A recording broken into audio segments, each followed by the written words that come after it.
I think we are all deeply concerned over the problems of the day, but perhaps we should take some consolation in the realization that we are here for the purpose of learning and growing, and not merely to have a good time.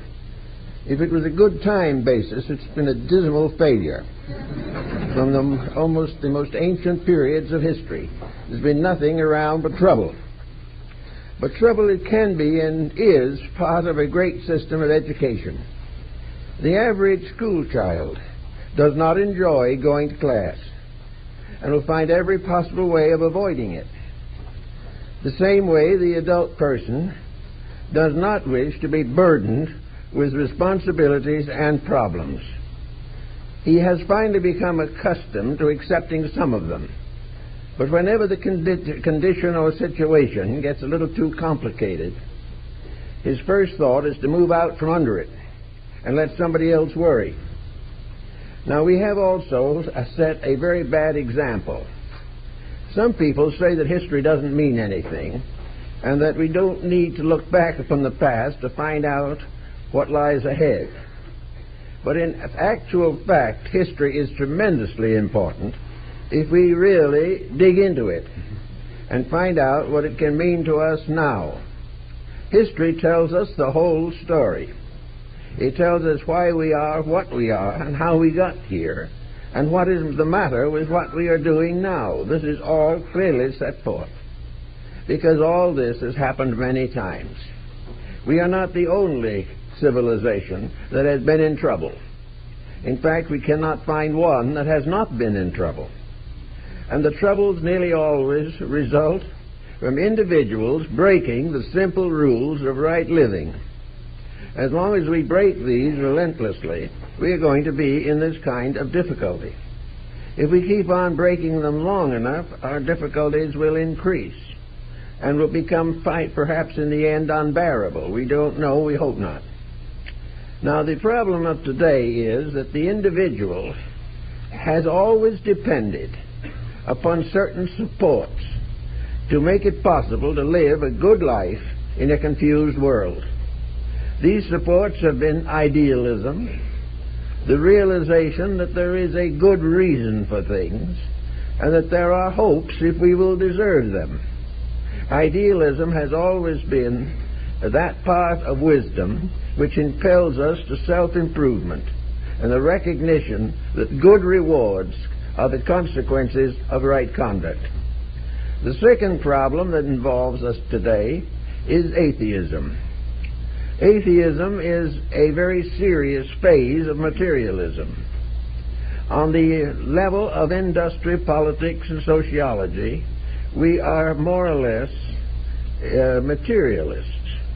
On the cultural side of life and the religious side, there has been a great wave of atheism which has contributed to the present misery. If we live in this world from the cradle to the grave with nothing to hope for except perhaps a little advance in salary, and we know perfectly well that in due time we shall depart as all others have, if this becomes the basis of a way of life, we are very nearly bankrupt. Also, if in this philosophy of life that we have, we ignore the religious factor, if we are content to deny a divine principle at the source of life, if we are inclined to look upon ourselves as shipwrecked humanities on an island in space with no hope and nothing to dream about, if we take this attitude, we are also defeated. Defeated because we have nothing to live for if we have no reasonable code to live by. So we are very largely under the domination of a very stark materialism. This materialism has become the secret of the power or the way of survival. We live now only for material success. It is the only hope that we have is wealth or fame or some type of materialistic advantage. We try to gain promotion, we work for public office, we seek to be an executive, all for what? All as a way of filling in the interval between the cradle and the grave. This particular type of career that we now consider to be all-sufficient and a perfect evidence of progress is simply a dead end. There is nothing in it to inspire the person to do anything except try to get enough money to live comfortably or luxuriously. If he lives comfortably, he is dissatisfied, and if he lives luxuriously, he is self-destructive. There seems to be no way of getting away from the very simple fact that the individual without some vision of future, some purpose above the monotony of materialism, unless we can supply the individual with higher incentives, we're going to continue the way we are. The great sweep of atheism that has swept the world has come very largely from science. It was not originally a political problem. It was true, there were atheists. There have always been atheists. But atheism was a philosophy, not a world power. Today, this philosophy of nihilism, so to say, has become a major fact in the lives of hundreds of millions of human beings. This particular atheism destroys the inducement or the incentive for ethics. It completely wrecks morality and destroys the individual's ability to transcend present conditions because of hope for better things to come. To take away from the individual something that is a strength to him, something that induces right action, that supports integrity and ethics.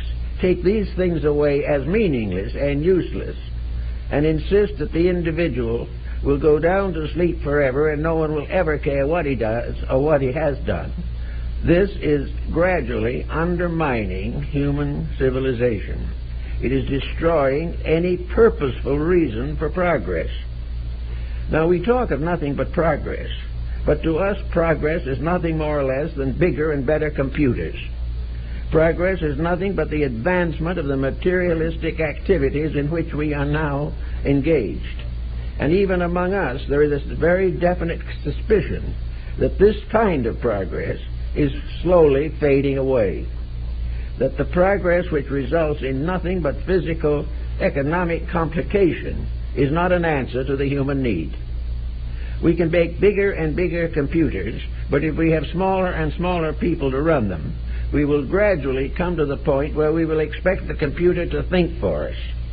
And this is going to be a disaster, because there is no real way in which any individual can escape the responsibility of doing his own thinking. Now, we look at the human being to see what his potentials are. Here he is upon this desert island, surrounded by pressures, surrounded by competition and dishonesties, all kinds of unreasonable and irrational policies. And we say, what is he going to do about it? How is he going to live better in the world as he finds it? Well, from a very ancient time, human beings have contemplated this issue and have all come to a general agreement, namely that growth is an individual process. There is nothing that can prevent an individual from improving if he wants to. The question is, what will he pay for it? How will he so live that he will improve, rather than merely increase the mass of public debt? To improve, the individual has to personally take over his own destiny. He has to do that which in his own heart and conscience he knows is right. And if he has no heart and conscience reply at the moment, he must find it. It is absolutely necessary that every individual become an idealist. It is necessary that he shall believe in the Ten Commandments. It is necessary that he shall have a belief in the immortality of his own soul and the victory of wisdom and love over ignorance and hate in this world. It is absolutely necessary that the individual ceases to be a materialist. Of course, the process of ceasing to be a materialist may seem a rather important decision to make. It may interfere with wealth, fame, position, public office, and these various procedures that we now consider so important. I think the answer is definitely that while we believe the unreal to be important, we're going to stay as we are. As we are willing, however, to recognize that there is a reality that is more important than wealth and fame, there is a destiny higher than that of the laboratory technician. When we begin to realize this, we get hold of some of these loose ends and do something about it. So today we are looking for some foundations upon which we can build a survival technique, something that we can depend upon. Now, when we begin this, we have to take a passing look at experience. We have to figure a little bit what's happening around us. We have to see about it. At the moment, we're having a very bad problem on narcotics. We are having people making fortunes by distributing destruction, distress, and death. We have millions of people who have been well informed and are constantly being battered with proof of the fallacy of narcotics, who continue to go on and take them simply because they get a high for a little while and then a low forever. This is something that we see around us. Why is it necessary to make rules that people shall be decent in traffic and regulations? Why is it necessary that we should have to build laws against terrorism in its various forms? What has happened? Why do these things suddenly become tremendous factors in daily life? Well, the answer seems to definitely be that a pattern has taken over, which many people believe in, but which is not true. It has invaded education, and some of the worst examples of narcotics will be found in the universities and in the high schools and down into the junior grades. It has interfered with our sports, which we used to consider to be a very healthy way of expressing natural energies. It is becoming a tremendous financial factor, making it possible for crime to buy practically everything it wants. And the average individual either is not addicted and therefore reads only as a viewer, or is already addicted and may or may not be willing to quit. With this situation, something's wrong behind the scene. It's not the narcotics that we have to look at. It is not the terrorism that is the basis of our great need. It is to understand the forces and circumstances that make such conditions possible in the modern world. It is a simple statement of fact. Instead of being a progressive people, we are retrograding into savagery and barbarism. And what we call progress is nothing but mechanistic technicality. It is bringing us nothing. It is not making us a good home maker. It is not guarding our children. It is not advancing our education. It has gradually reduced us to, almost we might say, to a new kind of slavery. Not the slavery of the ancients that we have fought so hard to overcome. Not the slavery that Abraham Lincoln sought to correct in relationship with the Negro situation. But slavery to a possessing idea, slavery to a way of life which exists primarily to assemble fortunes for a few and leave the rest completely incapable of living understanding and intelligent lives because they have no training in it. If we want to give the world a real step forward, we've got to use the institutions that we possess, reorient them, set them in proper motion, and have them supply us with what we need. What we need is hope, what we need is faith, and what we need is a general understanding of love in our relationships with life, with people, and the world in which we live. All these factors are being completely ignored. That is, as far as the advanced echelons are concerned. The individual who is still honest is regarded with a certain amount of pity. It is also doubted that he has a sound mentality. If he is happy, actually, he is probably captured in some kind of a mania that gives him a nervous exhaustion without any intellectual or emotional progress. All these things are problems we have to face. So unless we're willing to face them, it's going to drift along, and each generation and each civilization will finally come to the dust as it always has in the past. We have to either take hold of situations, do something about them, and get over the absolute tyranny of wealth and power, and find out what makes the individual a proper human being. Among other noticeables, it is obvious that the present procedure, which is now generally approved, is causing more ill health than most people can afford. And the effort to regain that health is far more expensive than anyone can afford. We are simply paying a tremendous price for determining to live badly. And we will have to continue in this also. But there is a simple way of getting a different look at this. And unless we get a different look, we're going to be in trouble all the way along. Back in the 16th century and early 17th century, it was decided that there was a great need for house cleaning in the field of education. Up to that time, in Europe particularly, the educational facilities had been inadequate. In the 16th, 15th, 14th century, Europe was probably one of the poorest countries in the world as far as education is concerned. There was no pattern for any definite system to help young people grow. They had to depend upon their elders, and most of the elders were uninformed and many were illiterate.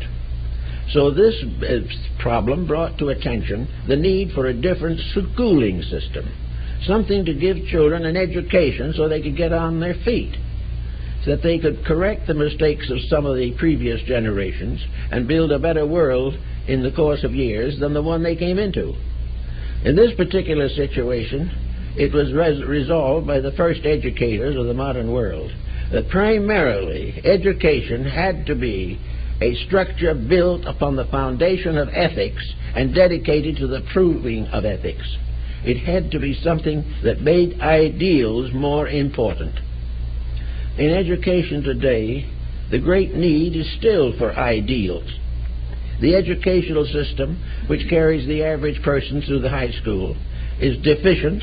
Every educator knows it, and now some efforts are being made to correct at least part of it. Instead of young people going to school to learn, they go to school to form gangs and cliques and get on narcotics at a tender age.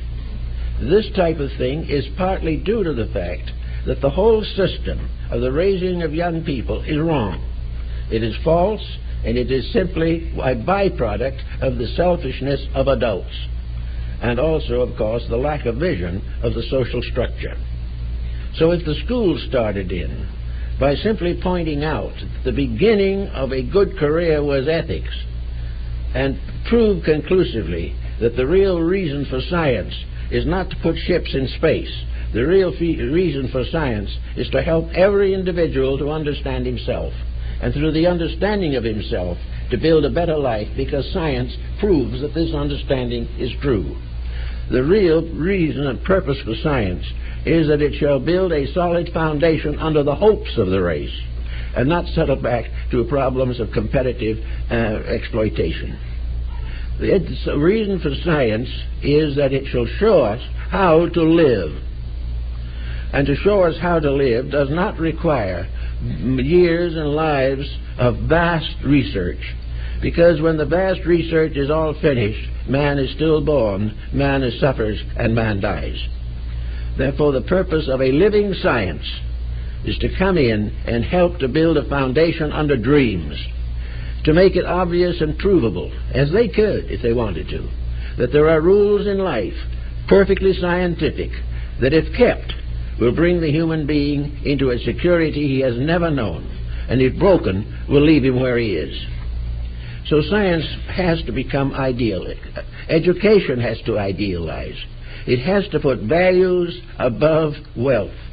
It has to put integrities above so-called success. And it must teach the young people that they are not born to do exactly as they please. They are born to do as they should. There are rules governing life. If those rules are broken long enough, we can't build enough penitentiaries. If we get this thought a little clearer in our minds, then we can hit into another aspect of the situation: labor. Work is work no matter how you figure it. But work is also very useful. Work is the only value that most people can actually develop. It is the only thing the individual has to do, whether he likes to or not. Work is a routine, a regimentation, yes, but it is a regular use of energy. The individual has this much discipline that he has a job and he wants to keep it. Now, this discipline is variously adulterated by the corruptions that exist throughout the world of employment. But the fact remains that employment is necessary. It's the only way we have of keeping millions of people from spending the entire day at the television. If they have to go off to work, at least there is a little interlude of something else. The entire problem of work, then, is discipline. It is built upon one of the first laws of nature. If you don't work, you can't eat. Now, this is pretty obvious. And even with the wonderful generosity of governments, there is something to be said for the fact that just plain human dignity requires labor. That we have to do things to earn things, to have things. If we get them otherwise we are dishonest. So labor has to get into the realization that there is a reason for work. And as I've noticed in many occasions among the Japanese people, this seems to be more or less evident. I remember way back in the 20s, when I was in Japan, that the Nippon Ginko, the great Japanese bank, was a very precious and very important economic institution. How it was run in the background, I have no idea, but it had a long and successful reputation among persons of the best integrities. But the primary purpose in the Nihon Ginko was to employ as many persons as possible on a job. In other words, if you had 10 cousins, they should all work. And if you were in a position to employ them or see that they were employed, you should help to do it. No one should receive help who doesn't work. And in the case I mentioned, it was done by passing a check through about 10 hands before it was cashed, and each one putting his seal on it. This was a way of keeping people eating. And this keeping them eating was not a government subsidy. It was that those who have powerful institutions made sure that as many as possible got work in their institutions. The present motion is exactly the opposite here. The problem is forever to have fewer people and turn to machines, or is now most common in most business organizations, it is the customer who takes care of himself and the management takes the profit. We do not even serve people anymore in many forms of business. They have to take care of themselves. They have to put the gas in the car themselves. They have to stand in line for the groceries themselves. Everything is going back to the individual because it is cheaper. This type of thing is a low ethical level that we have to do a great deal of thinking about, because these things all add up to something. It is contrary to our doctrines and beliefs here to bring politics into the picture. But I think we can all realize that the political situation is involved in the same problems. It has its own internal difficulties, and it is working upon a public that does not know what to cooperate with and what not to cooperate with. So everything goes along on a level of ignorance, uncertainty, confusion, discord, and conflict. All these factors assail another level of life. The home is another institution that is suffering keenly from the attitudes of the time. Gradually, the home, which was the foundation of civilization, is becoming merely a kind of boarding house. It is no longer a significant place where a family unit works together for a common good. It is no longer a unit that is supported by happiness, that is happy to do the things that it is doing. It is now doing what it has to do in order to survive. And survival now means, for the average person, a high level of luxury. Then we go into the religious field. I think one of the old Kabbalists made a very famous remark on this count. He said there are 70 names of God, but only one God. Now, this is a very great thought-provoking statement. Here we have a world of religion which has been locked in discord since the beginning of history. It is a mass of believers, all with almost identical beliefs, but doing everything they can possibly do to prevent working together. This is one of the great problems. Religion is failing the individual, and those that are in the lower brackets of education are particularly affected because religion to the poverty-stricken was the elixir of life. It was the one great hope. It was beauty in sordidness. It was wonder in pain. And it was survival because of the strength of inner conviction. This is also being taken away, little by little. The simple fact of religious unity that would save the world hundreds of billions of dollars every year is still impossible or remote of probability. We are still divided in worship, and in this division we come upon another situation. It is a matter in which all religions but ours are less than ours, and therefore that there is no appreciation or working with a deep understanding of the spiritual unities of life. One of the great proofs we should have of religion is that we work together, and that all religions rejoice in the works of each other and do not spend most of their time trying to run down their competitors. All the religious situation is poor. Then we go into health. Health situation is also very inadequate. Health is becoming more expensive every day and less certain. And with all the excitement that has gone on here in the last 100 years particularly, the statistics prove that about all we have been able to actually accomplish is to provide the probability that the average person will live a year or 2 years longer than he would if it had not been for science. This particular achievement, however, is costing incredible sums of money with no certainty of success. Health is not attained because the average person doesn't want it. He wants what he wants. If he wants to eat himself into an early grave, he considers it his right and privilege. Instead of following the classical concept that right is the basis of all values, the individual places his own appetite as the main criterion in the problems of living. Now we could go on with this for almost infinity, but the points involved are simple and not too difficult. It all sums up in one basic statement, namely that we cannot depend upon the world around us to get us out of this mess. The only way we're going to get out of it is to understand more of the world within us. It is the world that is invisible to sight. It is the world of those eternal powers and lights and lives with which nature has given us examples. We are individuals given a mind, given faculties, given opportunities, given privileges, and having received a beautiful garden to live in, which we are gradually and inevitably desecrating. We are the source of the whole thing. Now, someone will absolutely, no doubt, bring up the question, how can one person stand against this? How can one person live well in a world in the present state of affairs? Well, it's not as difficult as we are inclined to think. In the first place, the average individual is not as important to other people as he thinks he is. What he does is not as mindful to them as long as he doesn't annoy them.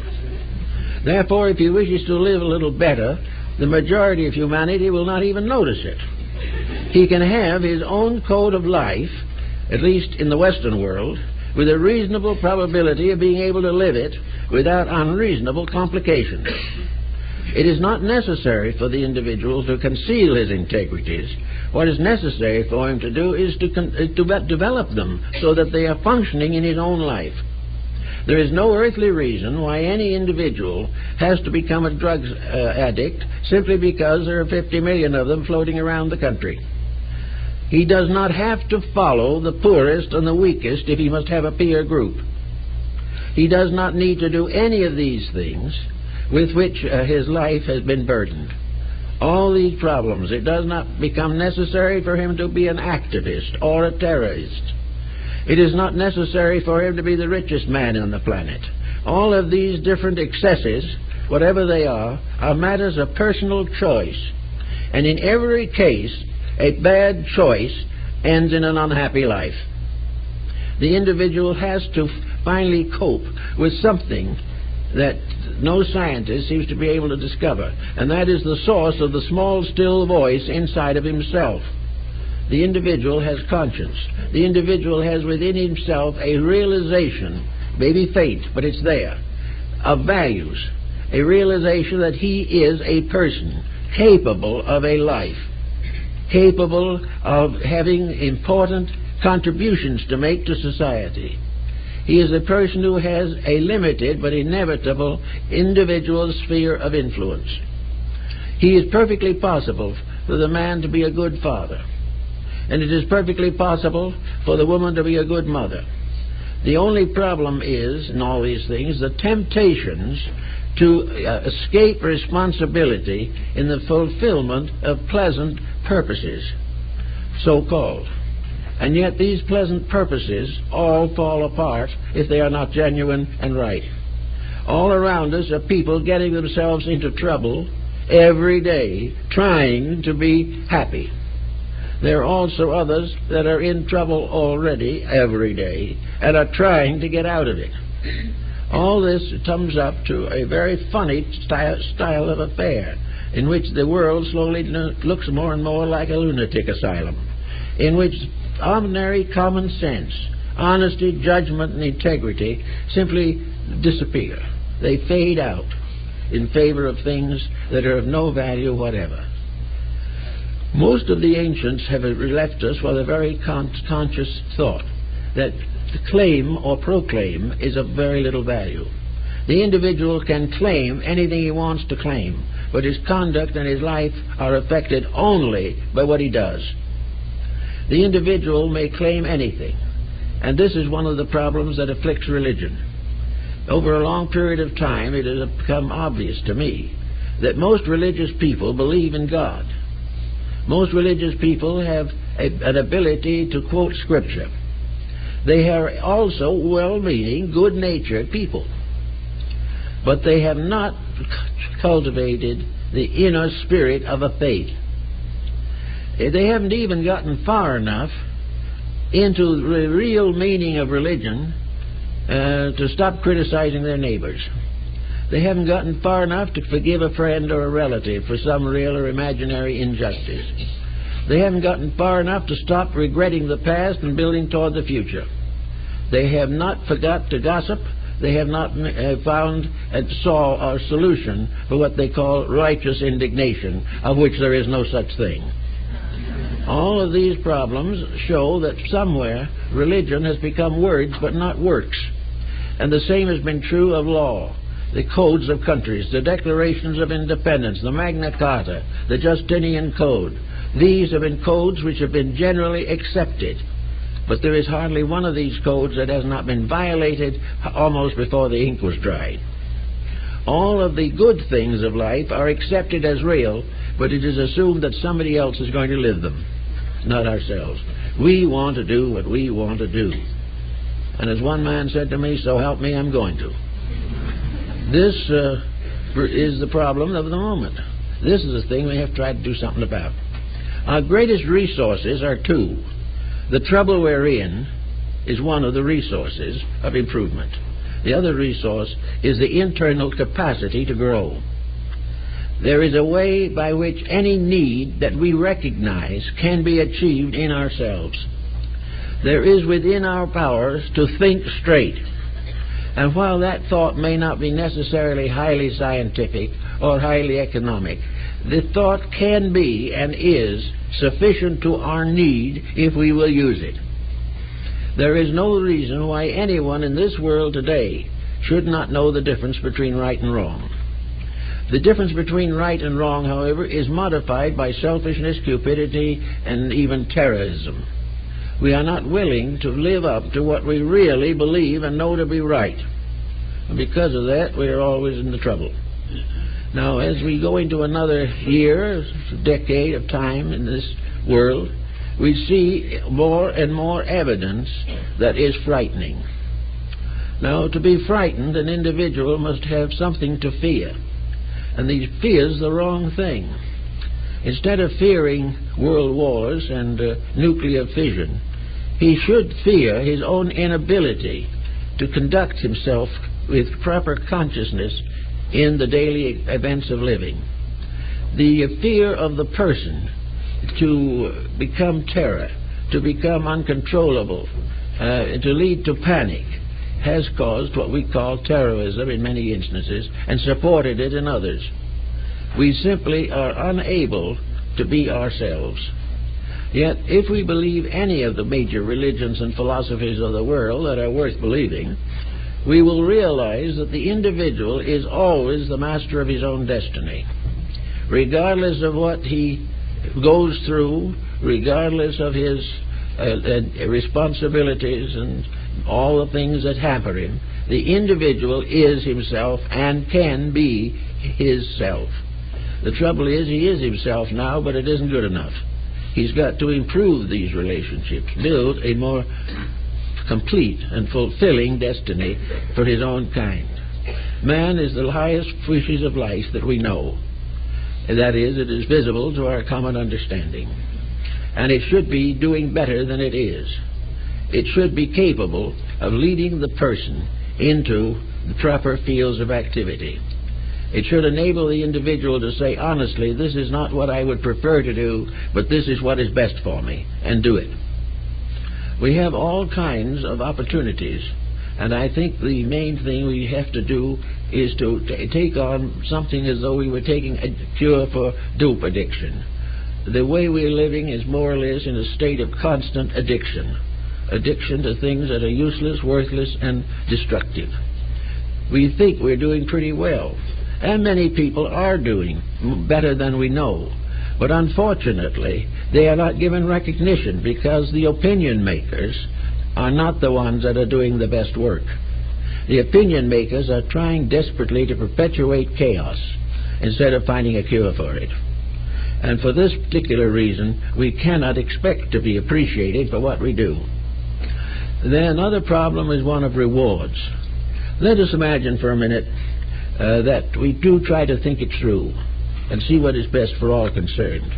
We can't help but saying to ourselves, if I'm living better, will I be happier? Well, the chances are you will be, but this is not the primary condition. You are living better because you must, because there is no way of escaping it without tremendous loss in values to yourself and your world. It isn't whether it's more profitable, it is rather it is necessary to survival. And if there is no survival, all profit becomes a delusion. So I want to start with something that is more or less a religious and philosophical note. We want to live as best we can in this particular environment. I think we should therefore all have somewhere in our own natures certain decisions. Whether we can live up to them perfectly or not is not the point. We should each of us realize that we can improve, that we can grow, that we can develop those virtues which make us better for ourselves and more useful and helpful to others. There is some way in which we can do better. And having decided that there is such a way, we can begin to consider how to achieve it, how to do better. Sometimes it's merely to sit down and think things through. Perhaps we were all brought up in a better code than we are practicing today. If so, then we have to remember that which was good. We have to remember the virtues of our ancestors instead of justifying ourselves by carefully remembering their vices. It is a matter of selecting as far as we can that which is the best part of our own inner life. Having put this as near as we can into some kind of a pattern, then what are we going to do to improve it? How are we going to learn and grow? One thing we have to realize is that in the world of work, leisure time is the time best suited for personal improvement. It is very difficult to do an odd day's work and at the same time fulfill all the impulses and ideals of the inner life. On the other hand, we have a large part of our lives to ourselves. We have hours in every day that we do not work. Most people have at least 2 days a week in which they are not regularly employed. Time that is leisure is the time that we can best use for the cultivation of our own internal lives. It is in leisure that we have time to think, and it is our desperate effort to escape thinking that has prevented some development within our nature up to now. We do not need to watch second-grade television shows the moment we get out of a business situation. We can have leisure enough to think. And in this leisure we can cultivate some type of understanding or knowledge superior to what we have now. In leisure we can read good books. In leisure we can develop habits and talents and abilities that are latent within ourselves. In leisure we can come to understand our friends better. In leisure we have more opportunity to share in the lives of our children. We cannot afford at this time to simply use leisure as an escape from labor. This is something we can no longer afford to do. Leisure must be useful. It does not want it to be dour or melancholy or sad or gloomy, but it must be a little bit serious. It must be serious at the same time perpetuating a sense of humor without which all fails. We need, however, a certain amount of time to grow, and that time is for us leisure. There are two periods of growth beside leisure. One is childhood, when, however, we have not yet experienced the need of responsibilities. Then there is retirement, in which we have left the heavy labor of life and wish to do nothing as long as possible. Or it's not that, at least we are no longer strong enough in our thinking to want to work real hard. We want to forget the problems that have burdened us. We want to relax and rest. Well, rest is wonderful, but rest is also leisure. And no one can really rest doing nothing. To just sit and look at the ceiling is not real rest. So most people have something they do when they're resting. But is it something that they really should be doing? Or is it simply wasting time? Is it wasting this thing that we have so much to be grateful for? This thing that gives us the opportunity to grow every minute to the very moment of decease.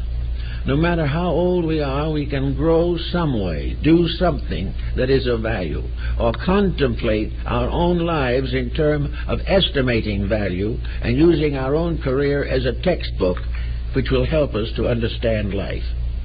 So that leisure is something we should very definitely never waste. Now, relaxation is very good. We all need to relax. But leisure is relaxation if it is properly used. Leisure and relaxation are one thing, because if we try to use leisure for tension and get all worked up over something, it isn't leisure anymore. So we have several hours a day, maybe a number of days a year, and some years of life, in which we can contemplate the realities and values. We can make new assessments of the real reason for our own existence.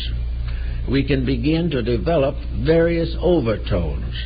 Now, we have, of course, two possible inducements for this. One is to grow, and the other is to gain profit.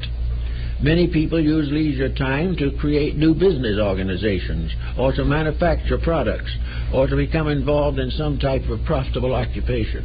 Leisure time is therefore sometimes merely dedicated to economic improvement. Unless this is absolutely necessary to survival, I don't think it should be cultivated. Leisure is a time in which we can live with God and ourselves. Leisure is an opportunity to search for value. And if we are not impelled to search for value, then we must develop that gift. Otherwise, we shall be part of that worldwide spread of failures upon which we are so reluctant to give attention. Actually, therefore, leisure is a good thing, and it gives us a lot of opportunity. Nearly everyone has values. Now consider, for instance, that the human being has over 40 potential specializations of value within himself. There are at least 40 different possibilities for career, for growth, for improvement, for fulfillment, and for instruction. These 40 faculty powers will not all be developed in any particular embodiment, nor should they need to be. But as Dr. Lavater so well pointed out over nearly 200 years ago, that it is a shame for an individual who has 40 capacities to live and die with the use of only 3, or 4, or 5. But this is what is happening. The technician on the computer uses 3 or 4 faculties. and depends upon his home life for the rest. And because he is an expert on the computer, his home life may be pretty much neglected anyway. But it is not good for a person to have only one tremendous dedication, nearly always for profit, fame, or something of this nature. The leisure should be used as a cultural instrument. We are expected to divide the day into labor, leisure, and rest. We have, therefore, the leisure to meet with others, to think with them, to enjoy communion with good things, to study, to travel, to have all kinds of useful opportunities. But these all fail if there is no recognition of usefulness within the individual himself. If none of these things mean anything to him, and all that is important is a bottle of beer and the TV, he is not going to achieve very much. And his failure is a miniature of the world's failure. He is just a microcosm of the world condition. He is doing exactly what is causing the trouble for all humanity. He is suffering for them, and he is suffering also because he is like them. So this should require further emphasis. Out of leisure comes the possibility of a little deeper approach to life. Leisure gives opportunity for the cultivation of art, of music, of literature, and of religion. Leisure gives the individual the opportunity to contemplate and meditate upon the great values of living. It enables him to become aware of the nobility of those who have gone before and the sacrifices they have made for the perpetuation of human culture. So all kinds of leisure kind of lift the individual up a little. They lift him up to a new sense of his own identity. He suddenly becomes aware that he can think, that he can learn, and that his life does not have to be a wheel in a squirrel cage, that he can have a personal existence, even though he lives in a world of monotonous identification of work. Actually, therefore, the beginning of our whole problem is that the person should realize he can grow, realize he has the opportunity to grow, and develop the intensity which will make him make the most of the opportunity. It is perfectly possible for each person to become very much wiser and better than he believes he could be. The greatest wisdom in this world comes not out of formal schooling, but out of the careful consideration and thoughtfulness concerning the experiences of life, and also an observation of the environment in which he lives. So with this type of thing, we also have other problems. We can go to Socrates, for instance, for a little consolation. When the time came for the archons of Athens to sentence Socrates to death, his friends, disciples, and even Xantippe wept for him. But Socrates said, "Don't do it. Don't weep for me. Weep for the men who condemned me, because I'm leaving, but they're going to have to live with this for a few more years." Any individual, therefore, who does what is wrong, or hurts or injures, must live for a time with that which he injures, whereas the injured thing nearly always escapes. This is another interesting fact in the study of life's problems. So the person must kindly come to the conclusion that there are two paths that he can follow, one of which is fulfillment of appetite and desire, and the other is perfection of character. Religion finally leads the person to become a citizen in a larger universe, and this larger universe is here now. It is a mistake to assume that we are just one people dedicated to wealth and competition. There is already a world of beauty right here. There is a world of friendship right here. And if we become a friend, we will have a friend. If we begin to live on a higher level of thinking or acting, we will discover that there are others on this level also. That it is not necessary to think that we are all alone in a wicked world. There are others like ourselves, and the moment we become like them, we recognize them. And the way to know the better is to know how to realize the better. And how to do that is simply to become better ourselves. So if we lift ourselves up, we will not land in a vacuum. We will land in the company of a considerable body of dedicated people who want to do the best they can to become good people and wise people and loving people, who have overcome at least some of the physical limitations which have become the plague of our civilization. So the possibility of growing is not to move into isolation. It means to move into a higher stratum of the world's culture and find that there are there many who can help us and whom we can help. This is a part of life. Another point that we have to take into consideration, wherever there is a great misery, there is a job. Wherever a world is in great trouble, the thoughtful person must be trying to help. No one can afford to stand by and do nothing while others suffer. And while each person may have a different capacity to assist, there must be something. There must be at least a wonderful and cheerful and thoughtful prayer for those in trouble. There must be some expression of concern for that which has not achieved integrity. There must be something for those who are still struggling to meet the common problems of living. And it's only possible if those who try to help them have already attained some proficiency in this matter themselves. They may not have done everything that's necessary, but they're working in the right direction. So all along we have a kind of realization that I think is summarized in classical and even the better modern idealism, and that is that we live in a world that is basically and essentially spiritual. We live in a world in which a divine power is the dominant at all things. We therefore know that this divine power is good, and that this divine power is not there to destroy us. It is not a constant punishing agent. The idea that we are here to suffer is not due to our cause or due to the power that created us. It is due to our own lack of willingness to accept the responsibilities of proper living. This universe is a magnificent, wonderful thing. And every one of us must ultimately become a graduate from the Universal Academy. We must all, in the due course of time, go through all the grades, finish the curriculum, and become graduates. We must all become, in a sense, the Phi Beta Kappas of the University of Hard Knocks, which is one of the biggest institutions in the world and one of the most valuable. So with this concept that we are not here to suffer, we're here to find out what causes suffering and correct it. We are not here to rebel against the infamies of our kind. We are here to grow strong enough and wise enough to help other people to also develop their internal potentials. And if the problem of suffering comes along, we are here, if we are wise people, to decide that it is better to suffer ourselves than to pass suffering on to others. That in every instance, the wiser the person is, the better he can control his own fortunes and misfortunes.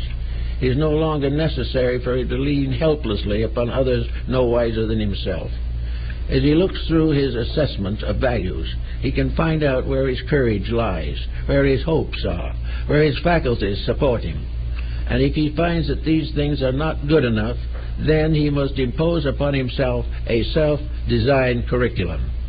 The young person who wants to graduate from the university has to go to school. And actually our present life is the University of Hard Knocks, in which we all have to graduate. And the universe has provided us this for one reason only, that until we achieve this within ourselves, our divine natures cannot be perfected. We cannot grow unless we become more aware of the meaning of life. And the meaning of life is growth and sharing and serving. And the great powers of life are to love, to think, and to serve. These are the things that we must all bear in mind and understand. Now, most people have read a book or two on the subject, and those who are, thoughtful people have more or less this dedication already. In fact, there's very few people who have not read the New Testament or some part of Scripture of some religion without realizing that they are in the presence of a doctrine of forgiveness, of love, and of fellowship. That we are actually, as the Sufi says, destined to be friends of God. God is our elder brother, our great friend, and our hope. God also is a being that has no need in itself, but the needs that it appears to have are the needs that we have for each other, and which we assume to be of divine origin. when the needs are nothing but the accumulation of the misfortunes with which we have plagued one another down through the ages. It is not deity that plagues or burdens or punishes. It is the deed itself, which if wrong has to be corrected. Now, this is the only way in which the individual can be educated. Here we are with nearly 5 billion people, perhaps a few more, scattered over the continents of the earth.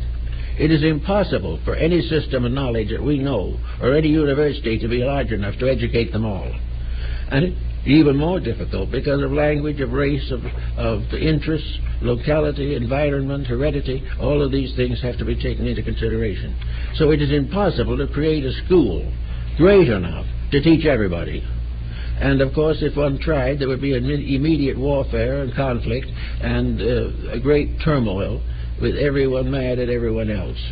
Therefore, it can't be done that way. The way it is, instead of having one school for all these people, what we have is one need which each of these individuals must experience in himself. Each individual is in the same trouble. Therefore, whether he knows it or not, each individual must find his way out by the same path. There is only one path, and that is through self-discipline and dedication. There is no other way of working it out. It's the only way is the person himself enters the private university of his own memories, of his own thoughts, of his own beliefs, of his own environment. He sees the broken home, he sees the delinquent child, he wonders about his own mistakes, and out of all this he develops a curriculum. The only way in which the world can be educated is each person to take the responsibility for his own enlightenment. And if he does this, things get much better and life becomes much more endurable for himself and everyone else. If we want to start on a more or less, simple basis, just look at your own life. Look it through back to the beginning. Many people looking through their lives have told me it wasn't so bad. They thought they got along pretty well. Others wish to forget it as quickly as possible. But the ones who want to forget it are the ones who should remember it, because they are the ones who have unfinished business. There is an unfinished business as long as we cannot look upon life with quietude and peace. There is unfinished business if all we can remember is hurts.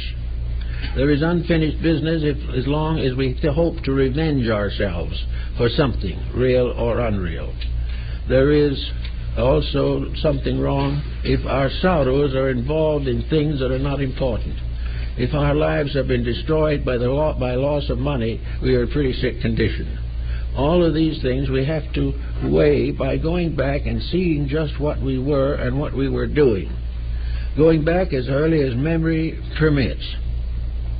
We try to figure our relationship with parents, our relationships with brothers and sisters, and gradually as we grow older, the relationships with teachers and friends, educators, and finally into marriage and our relationship with the spouse and children. All these things are pictures. And I've heard many people say, in going over it, that if they could do it again, they would do it differently. Well, this is the most magnificent discovery they have made. But having decided if they do it again, they would do it differently, they overlook the fact that they are still doing it again, right then and there. Therefore, they can do it differently immediately, if they so desire. It is perfectly possible to benefit by past experience at almost any day of living.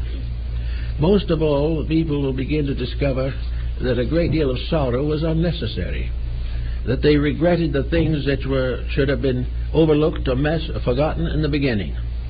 The sorrow over many things is unnecessary, and most of it is useless.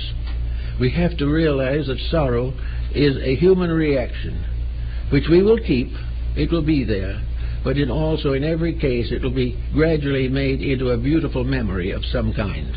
It will be remembered for the truth, the beauty, the wisdom, the love in it, but the incident itself will fade out. Always along the way, therefore, we have this tremendous demand to change ourselves, to grow up, to make new use of the faculties that we possess. And we do it by using the textbook that has been given to us. The great alchemist Raymond Lully said that God had given man 3 textbooks upon which to base wisdom. The first is Holy Writ, the second is nature, and the third is himself. These are the 3 great books which each one of us must learn to read. It is not possible for us to read the book of God directly.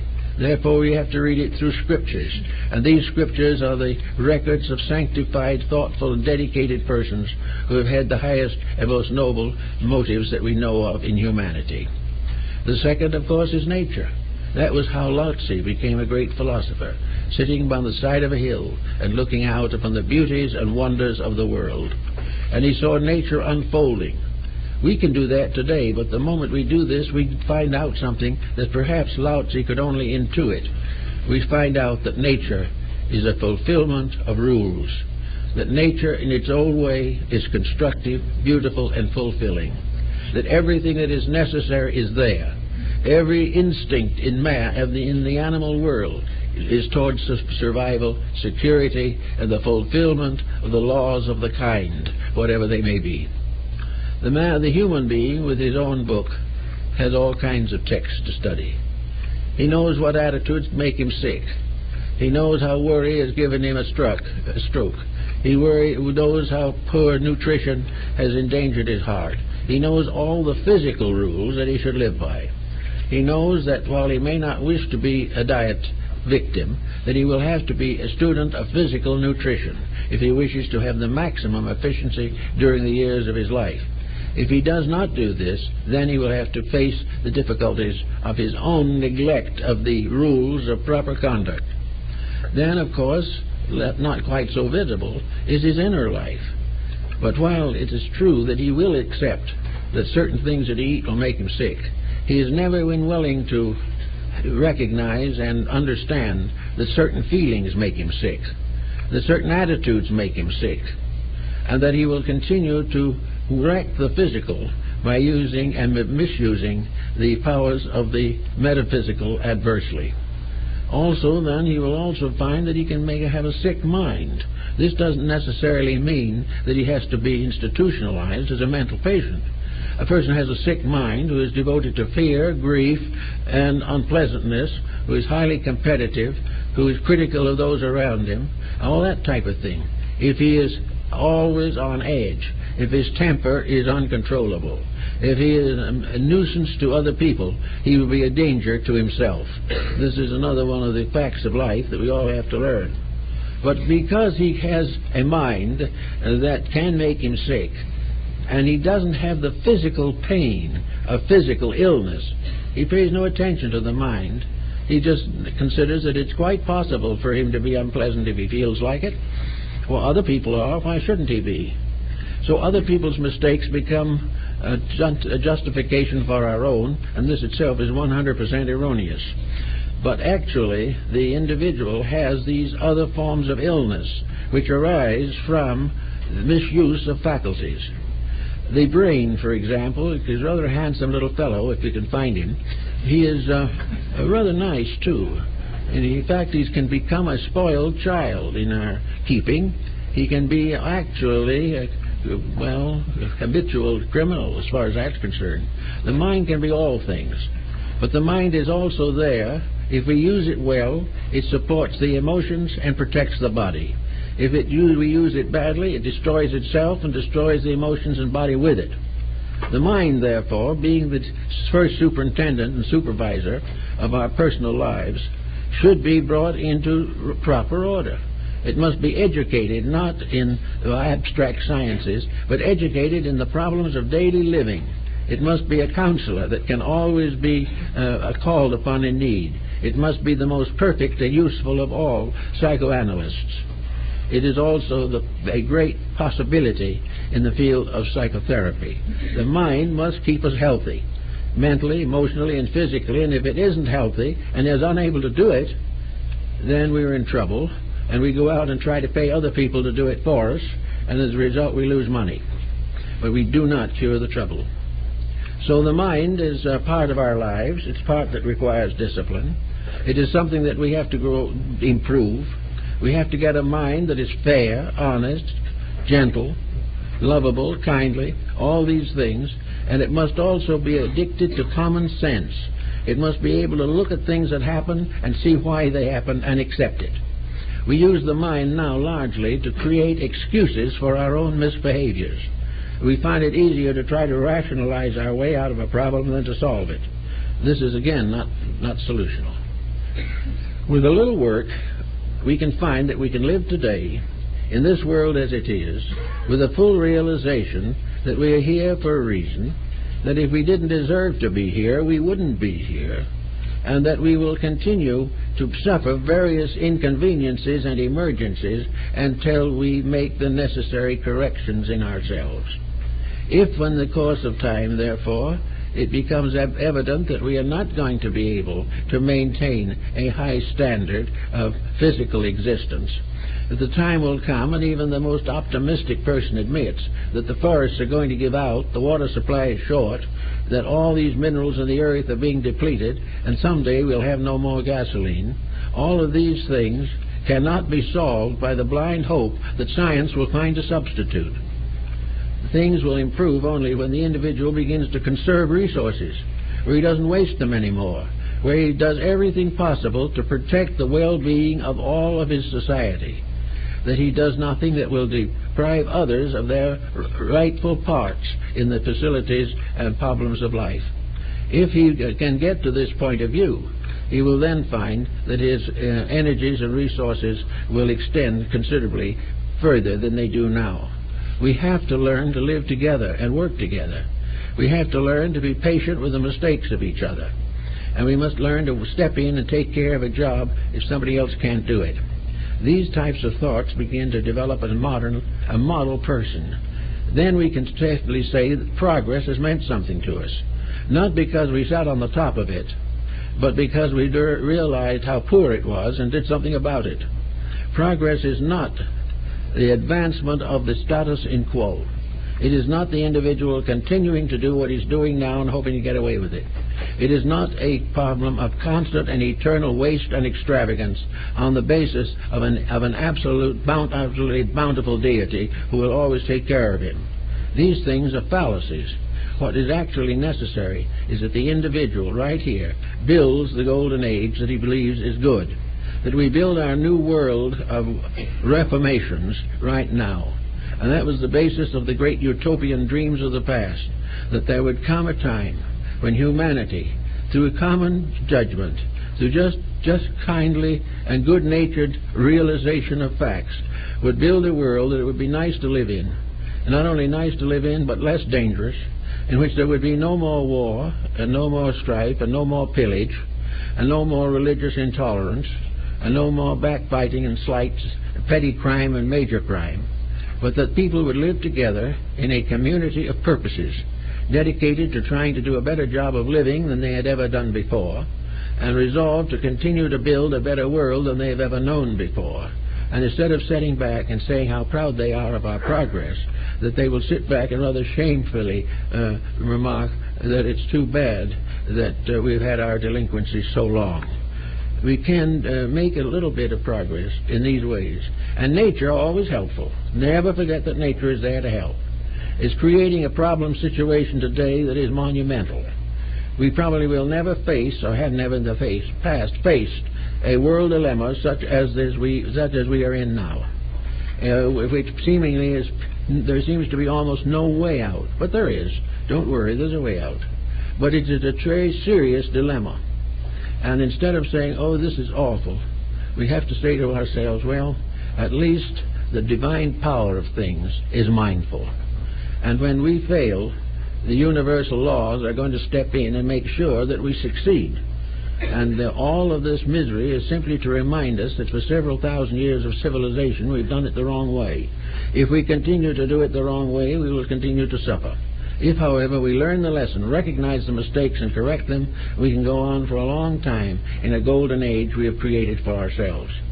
In the meantime, each person, quietly, personally, gently, simply, in his own life, should live the best he can, keep the rules as far as he can keep them, practice the virtues of his religion, for all teach the same, and realize that education begins after he leaves school, and that from the time he becomes a mature person, he is in the position to improve, gain, and enlarge understanding and realizations, and that he is every day of his life in the presence of an opportunity to grow, to outgrow something and to grow into something else.